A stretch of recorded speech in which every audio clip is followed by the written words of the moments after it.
வணக்கம் பிரியமானவர்களை விசுவாசிக்கிற உங்கள் ஒவ்வொருவரையும் தேவன் ஆசீர்வதித்து வழி நடத்துவாராக. நீங்க யார் இந்த கவலைப்படுவது நிகழ்ச்சியில் எங்களோடு தொடர்ந்து இணைகிறவராய் இந்த இடத்துல இருக்கிறீர்களோ, அல்லது ஒருவேளை இந்த நிகழ்ச்சியை நீங்க முதல் முறையாய் பார்க்கிற ஒருவராய் கூட இந்த இடத்துல இருக்கலாம். உங்களுடைய வாழ்க்கையில் பிரச்சனைகள் இந்த இடத்துல ஒவ்வொரு நாளும் உங்களுடைய ஆவிக்குரிய வழிகளை பாதிக்கிறதை நீங்க இந்த இடத்துல பார்க்கிறீங்களா? நீங்க யார் இந்த இடத்துல சொல்றீங்களா, பாஸ்டர், ஒரு பிரச்சனையின் மீது ஒரு பிரச்சனை, ஒரு சூழ்நிலையின் மீது ஒரு சூழ்நிலை, ஒரு மாற்றத்தை நான் பெற்றுக்கொள்ள விரும்பும்போது பலவிதமான கடினங்கள் வரிசையிலே சேருகிறதா இந்த இடத்துல இருக்கிறது. சில நேரம் ஆலயத்துக்குள்ள மக்களோடு நாங்க பேசும்பொழுது மக்கள் இந்த இடத்துல சொல்றாங்க, ஆலயத்துக்கு வரும்பொழுது சமாதானமா உணர்றேன், ஆலயத்துக்கு கூட்டத்துல இருக்கும்பொழுது சமாதானமா உணர்றேன். நான் தேவனுடைய பிரசன்னத்துல இருக்கிறதை மிக நிச்சயமாய் என்னுடைய வாழ்க்கையில பார்க்கிறேன். என்னுடைய கவலைகள், என்னுடைய பயம், என்னுடைய பதற்றம், என்னுடைய வாழ்க்கையில் இருக்கக்கூடிய எல்லா கடினங்களை ஜெயித்த ஒரு நபரை போல நான் உணர்கிறேன். ஆனா ஆலயத்தை விட்டு புறப்பட்ட பிற்பாடு, அல்லது என்னுடைய வீட்டிலே, என்னுடைய வேலை ஸ்தலத்திலே, என்னுடைய மற்ற வாழ்க்கையின் இடங்களுக்கு நான் செல்லும் பொழுதும் ஆலயத்தில் எந்த சமாதானத்தை உணர்ந்தனோ அந்த சமாதானம் இனி இல்லாத ஒன்றை போல இந்த இடத்துல இருக்கு. ஏன், எதனால? மிக நிச்சயம் ஆலயம் பரிசுத்தமான ஒன்று. ஆனா தேவன் ஆலயத்துல மட்டும் இந்த இடத்துல இல்லை, தேவன் எல்லா இடங்களிலும் இந்த இடத்துல இருக்கிறார். நீங்க விசுவாசிக்கிறபடி தேவன் உங்களோடு கூட இருக்கிறாரே, ஆனால் நீங்க செல்கிற எல்லா இடத்திலும் இந்த சமாதானமானது இருக்கும். இதுதான் எனக்கு இந்த நாள் தேவனால் கொடுக்கப்பட்ட ஒரு ஆசீர்வாதம் என்று சொல்ல முடியும். என்னுடைய உறக்கம் சமாதானமானதா இருக்கு, என்னுடைய விழிப்பு சமாதானமானதா இருக்கு, என்னுடைய வருகை, என்னுடைய போக்கு எல்லாமே சமாதானமா இருக்கிறது, தேவனால் வழி நடத்தப்படுகிற ஒன்றாக. ஆனா எப்படி இது நடந்தது? ஒருவேளை நீங்க யார் இப்படியான ஒரு கேள்வி உடையவரா இருக்கீங்களோ, என் வாழ்க்கைக்கு இது சாத்தியமா? நான் இதே போன்று சமாதானத்தை ஆலயத்திலும், என்னுடைய மற்ற வாழ்க்கையின் இடங்களிலும், அல்லது என்னுடைய வரத்திலும், என்னுடைய போக்கிலும் நான் சந்திக்க முடியுமா? மிக நிச்சயம் இது சாத்தியம். ஆனா தேவன் அப்படியான சமாதானத்தை உங்களுடைய வாழ்க்கைக்குள் இந்த இடத்துல கொடுக்க நீங்க அனுமதி கொடுக்குறீங்களா? இந்த கேள்வியானது நீங்க யோசிக்கிற சமயத்துல ஒரு அருமையான சாட்சி இந்த இடத்துல பாருங்க. இந்த சாட்சி பிற்பாடு நான் ஒரு மிக முக்கியமான செய்தியை உங்களோடு பகிர்ந்து கொள்ள இந்த இடத்துல இருக்கிறேன். சாட்சி குறிப்பாடு மீண்டும் இணைந்திருக்கலாம்.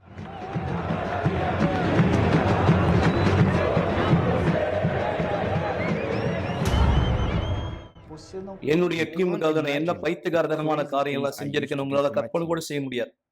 இப்படியாக தான் முன்பு என் வாழ்க்கை இருந்தது.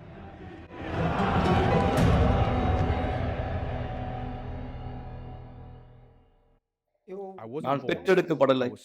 இந்த உலகத்துல துப்பப்பட்ட, தூக்கி எறியப்பட்ட என்னுடைய தாய் என் அசுத்தாவிகளுக்கு என்று அர்ப்பணித்தார்கள், அபிஷேகித்தார்கள். 12 வயசு இருக்கும் போது எங்க தாய் எங்களை அப்படியா கைவிட்டு மாந்திரிகம் செய்யற இடத்துல தங்கும்படியா இருக்கும்படியா போயிட்டார்.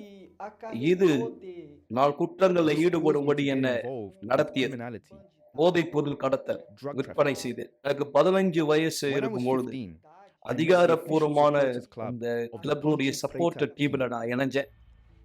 அந்த டீம் பேர் பொன்சி பிரேதா. அந்த டீமுக்கு சப்போர்ட்டா இருக்க நான் ரொம்ப விரும்பினேன். அவங்களுக்காக நான் எதையும் செய்யறதுக்கு நான் துணிஞ்சேன். உண்மையில எதையும் செய்ய நான் அடிப்பேன், அடி வாங்குவேன். அவங்களுக்காக என்னுடைய சம்பளம் மொத்தத்தை பணத்தை நான் செலவு பண்ணேன். பொன்சி பிரேதா அந்த டீமுக்காக நான் எதையும் செய்ய தயாரா இருக்கேன். கொஞ்சம் பிரேதா டிஷர்ட் யாராவது போட்டுட்டு இருந்தவங்க அந்த டீமை சேராதவங்களா இருந்தா நான் அவங்க கிட்ட சண்டை போட விரும்புவேன். அவங்க பின் தொடர்ந்து போவேன் சண்டை போடும்படி.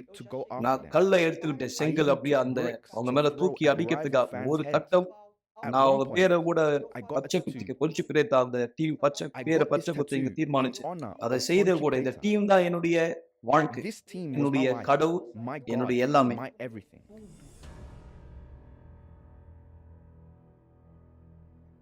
சில காலம் அப்படியா கடந்து பொழுது நான் ஒரு பெண்ணை சந்திச்சேன். அந்த பெண் நினைச்சாங்க ஒருவேளை இந்த ஆள் இப்போதைக்கு ஒரு கிளப்போட இருப்பாரு, ஒரு டீமோட 2 வாரம் கழிச்சு இன்னொரு டீமோட இருப்பாரு. ஆனா உண்மையில அப்படி இல்லை. அது ஒவ்வொரு நாளும் என்னுடைய வார்த்தையில சொல்லணும் அப்படின்னா பிசாசுடைய டீமை எதிர்த்து ஒரு கேம் இருக்கும் நரகத்துல அப்படின்னு நான் அங்க போவேன். என்னுடைய டீமை உற்சாகப்படுத்தி ஊக்கப்படுத்தும்படியா நான் அதுக்காக எந்த முயற்சி எடுக்க தாங்க மாட்டேன். நான் அவளோட ஒன்னா இருந்த சமயம் எங்களுக்கு ஒரு பெண் குழந்தை பிறந்தது. அப்பதான் அவள் உணர்ந்தா அவள் பக்கத்துல இருக்கிறது யார். நான் வீட்டுக்கு எந்த ஒரு ஆதாரத்தையும் கொண்டு போக மாட்டேன். நான் அது அதிகார டிக்கெட் வாங்குவேன். என் பெண் குழந்தைக்கு நான் நாப்கினோ இல்ல பாலோ கூட நான் வாங்கிட்டு போக மாட்டேன். ஆனால் என்னுடைய டீமுடைய மேட்ச் போய் நான் தவறாம உட்கார்ந்து பார்ப்பேன். அப்படிப்பட்ட ஒருத்தர் யாரை என் பக்கத்துல கூட இருக்கிறத நான் விரும்புறேன்.